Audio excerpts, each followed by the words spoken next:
Assalamualaikum Pak Dril. Selamat sore Pak Dril. Waalaikumsalam Pak Aziz. Selamat sore. Bagaimana Pak Aziz? Sehat? Alhamdulillah sehat. Pak Dril mengenai kabarnya Pak? Sehat Pak?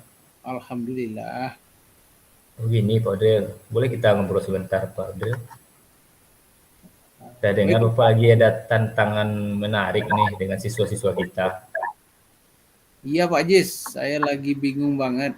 Siswa-siswa saya ini semangatnya luar biasa kalau urusan olahraga atau kesenian. Tapi begitu masuk kelas kok jadi lain ya? Susah banget buat bikin mereka fokus belajar. Itu masalah yang sering kita hadapi sebagai pendidik Pak. Mari kita bahas lebih lanjut dengan menggunakan pendekatan coaching. Pertama, mari kita mulai dengan tujuan. Apa yang ingin Bapak capai dalam sesi coaching ini Pak? Saya ingin siswa-siswa saya bisa lebih termotivasi untuk belajar. Saya ingin mereka bisa melihat pentingnya belajar dan bisa mencapai prestasi akademik yang lebih baik.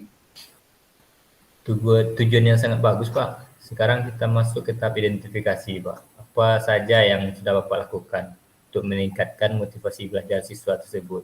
Apa saja kendala yang Bapak hadapi Pak?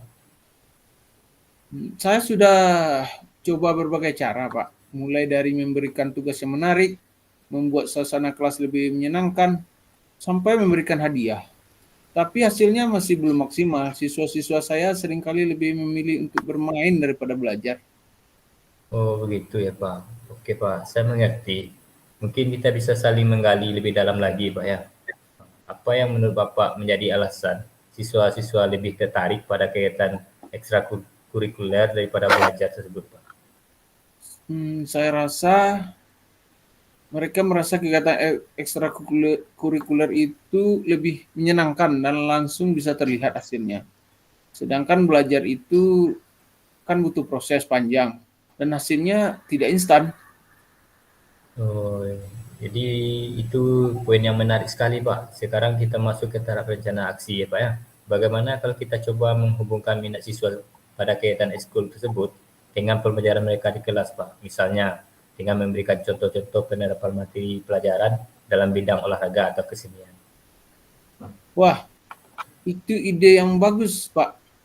Mungkin saya bisa membuat proyek kelompok yang memadukan antara materi pembelajaran dengan siswa pada olahraga atau kesenian.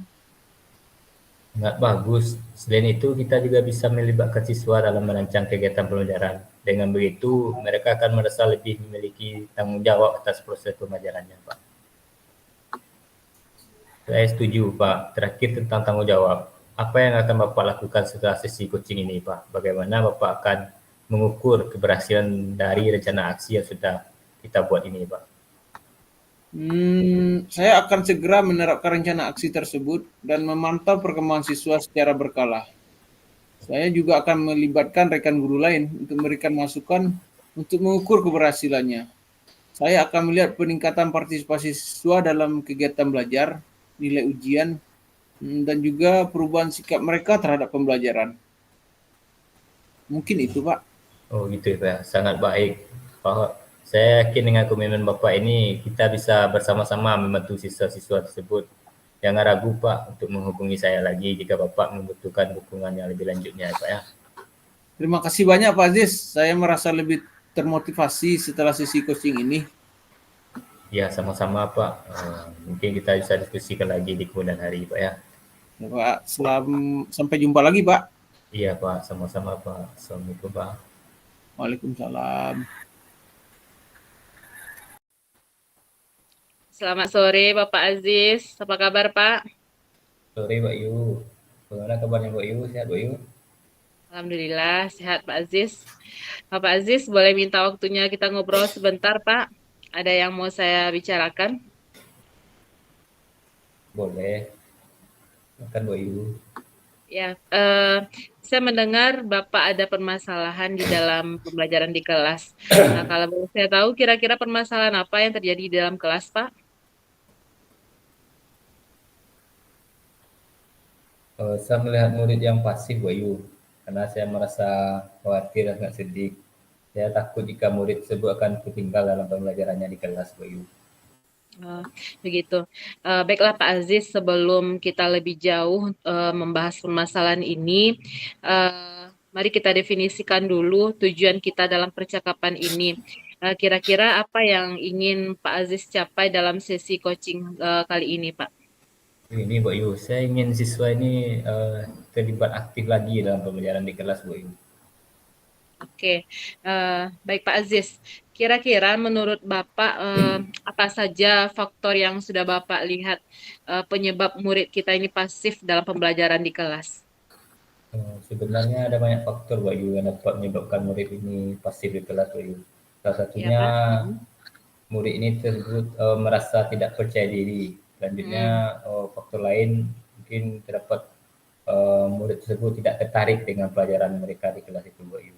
Oke, ada dua faktor di sini ya Pak Aziz ya. Yang pertama mungkin karena Pak Aziz melihat murid tidak percaya diri. Setelah itu kemungkinan tidak tertarik dengan materi pembelajaran di kelas. Nah, kira-kira untuk kondisi belajar di rumah bagaimana Pak Aziz? Dari jawaban orang tua murid tersebut, Bayu mengatakan bahwanya anak ini sering bermain di rumah dan tidak suka belajar. Begitu, Bayu. Oke. Berarti Pak Aziz sudah komunikasikan ini dengan orang tua ya Pak Aziz ya? Sudah, Bayu. Kira-kira Pak Aziz apa usaha yang bisa kita lakukan untuk membantu para siswa ini agar lebih terlihat aktif dalam pembelajaran di kelas, Pak Aziz? Ini rencana saya akan mengajak murid tersebut untuk berpartisipasi aktif dalam pembelajaran di kelas. Selain itu, saya mengajaknya untuk turut serta dalam tugas kelompok bersama murid lainnya. Oke. Setelah itu bagaimana cara Pak Aziz untuk berkoordinasi dengan orang tua murid tersebut sehingga bisa apa yang kita lakukan di sekolah nantinya juga dilakukan oleh orang tua di rumah? Mungkin saya akan membuatkan jadwal pertemuan rutin, membahas perkembangan belajar murid ini, dan bisa juga saya membuat schedule bagaimana proses belajar di sekolah dan ditambah dengan proses belajar di rumah dan disampaikan kepada orang tua melalui lewat WA group. Oke, Pak. Kira-kira Pak Aziz, apa saja rencana Bapak ke depannya selain hal yang tersebut? Jadi saya ke depannya akan berbicara empat mata, memanggil murid tersebut, Bayu kan. Kemudian memberikan arahan yang positif kepada murid tersebut, bahwasanya agar mereka itu lebih aktif lagi di kelas, Bayu. Oke, kira-kira Pak Aziz kapan rencana ini akan Pak Aziz mulai? Rencana ini akan saya mulai mungkin minggu depan, Mbak Yu, karena di sekarang ada kesibukan lain dalam minggu ini, Mbak Yu. Oke, Pak Aziz, marilah kita sepakati langkah-langkah selanjutnya ya Pak Aziz ya, di mana nanti Pak Aziz akan mencoba menyerapkan beberapa ide yang sudah kita diskusikan pada hari ini. Setelah itu, bagaimana kalau kita bertemu lagi nanti 2 minggu ke depan Pak Aziz untuk mengevaluasi hasilnya dan kita akan buat rencana tindak lanjut. Saya setuju, Bu. Terima kasih, Bu Yu, atas bantuan dan masukannya. Semoga pertemuan kita minggu ke depannya bisa membuahkan hasil yang lebih baik lagi, Bu Yu, ya. Ya, Pak Aziz, sama-sama Pak Aziz. Selamat sore, Pak. Ya, selamat sore, Bu Yu.